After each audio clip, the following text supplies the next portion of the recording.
Jonathan, I've seen the first 3 episodes, and I love this ride that we're on with Lovecraft Country. Congratulations. Thank you. I calling this a horror series seems like I'm selling it short. So how would you describe the show to people? Because I want to tell people about it.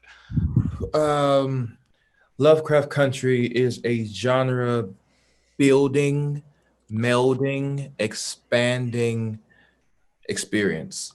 We take the elements of fantasy, of horror, of sci-fi, of pulp, and we make a story about a black family moving through Jim Crow South and North um, to find, uh, redeem, and expand their family legacy. That's how I would explain Okay, that's good. it. And I happen to love horror, so I love all the horror elements of it, the gore and all of that. Do you personally love that stuff? Do you kind of get into it? Low key, yeah, I kind of do. I kind of go, oh man, yeah. It's like it really connects to like a very, it's odd, like primal, like reptilian type brain. It gives satisfaction. You go like, yeah, like woo, and the adrenaline is just, I mean, crazy. Yeah, yeah. I'm a big Michael Kenneth Williams fan, and I've talked to him for a lot of things. And the fact that you two got to work together, which you didn't get to do on the other show. But can you Yeah. talk about working with him and him playing your father, which that relationship's really complicated? Yeah, I mean, the interesting part about me and Michael K is that I feel like we've been preparing for these roles, respectively, since we met and when we arrived. We're literally playing the young and current version of the same character.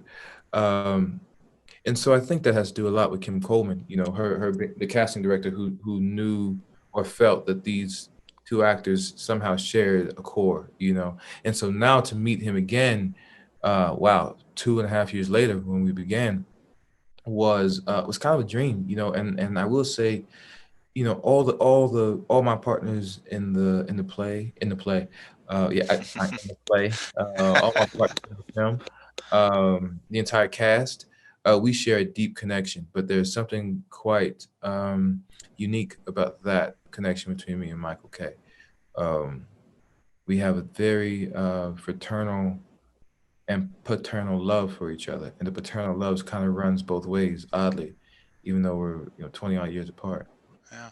And when you Yeah, see in the script that you have to throw a glass of water in his face, is not a just problem. okay. Yeah, not a problem. But there's also some romance in the show because Letty and Atticus definitely have some sparks there. Yeah. How would you describe that going forward, beyond the first few episodes? Because I love how that's all juggled, melded is a good word for it because it's a part of the Yeah. show just as much as everything else. Can you talk about that relationship and where it goes? Yeah, I think the cool part about this show is that, everything kind of begins organically. People are either biologically connected or they meet and begin to experience what it's going to be like. Getting back to Letty, but when we first meet that police officer, it's not instantly okay. He's gonna fuck with us. It's not that off top. Ultimately, he does, right? But it starts off organically. Okay, let's deal with this, and you see how that arc goes, right? That's just one episode. The arc between Atticus and Letty is interesting because it starts off so simply, so simply. It could not go anywhere. But what happens over time and over experience, right? You see an organic melding of souls and of spirits, and they're also young. They're also comfortable with each other as they come from the same place, um, and there is a deep understanding of the escapist element that they both share, and they kind of use. Well, I'll speak for myself.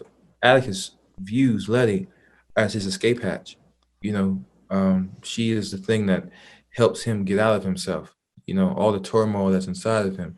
She gives him a way out, a way of solving those problems. Um, in that it will mature as we move forward, and they of course will do what all people do that are falling in love or in love or falling out of love. They will fight and love more.